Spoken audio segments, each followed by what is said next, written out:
Si tu es fatigué mentalement, ce n'est peut-être pas parce que la vie est très dure ou trop dure.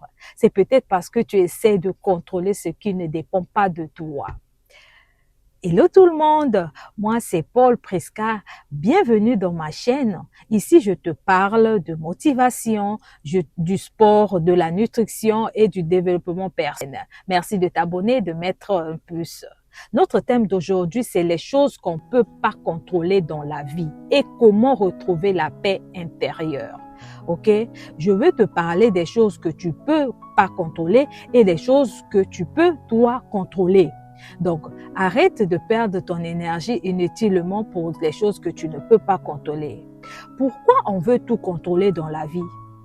Le contrôle donne une illusion sécuritaire.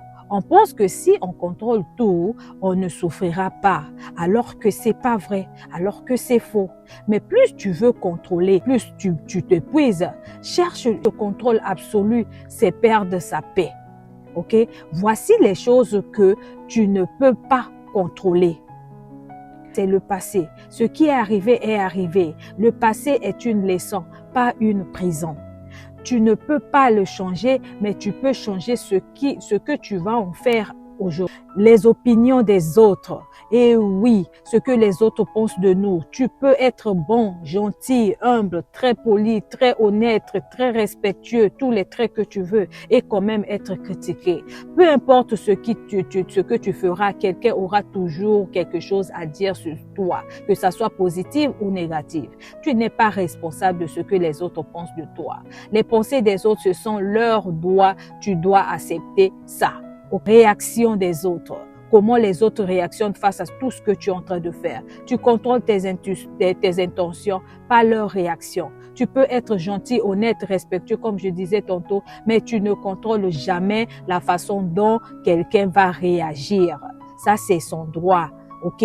Ta paix commence quand tu lâches ce contrôle, ce que pensent les autres de toi. Le temps, tu ne peux ni l'arrêter, ni le ralentir. Utilise-le au lieu de lutter contre lui. Tu dois apprendre à l'utiliser, pas à le combattre, parce que tu ne peux pas contrôler ça. Le changement de la vie change, les situations changent, les gens changent, que tu veuilles ou non. La vie évolue parfois brutalement, parfois doucement. Résister au changement fait souffrir. L'accepter te libère. Les épreuves dans la vie. C'est pas ce qui t'arrive, mais tu choisis toujours comment tu y réponds. Ok? La fin des choses. Certaines personnes partent, certaines relations se terminent et certaines relations finissent comme ça, sans avertir, sans quelque chose, mais tu dois quand même l'accepter. Tout ne dure pas. C'est ce qui donne la valeur à la vie, au fait. N'oublie pas que tu peux contrôler tes choix, ton attitude, ta manière de penser, ton effort, ta réaction, j'en passe. Ça, c'est ce que tu peux contrôler. La paix commence quand tu lâches ce qui n'est pas entre tes mains. Ok, tu retrouves la paix, la tranquillité. Je vais conclure en te disant ceci. Tu n'es pas faible parce que tu as lâché prise. Non, tu es sage. La vie devient plus légère. Le jour où tu comprends que tu n'as pas besoin de tout contrôler. Tu ne contrôles pas tout dans la vie. Et tu dois accepter cela. Mais tu contrôles tes choix, ton attitude et ta manière de penser. Et reprends le pouvoir sur ce qui dépend de toi.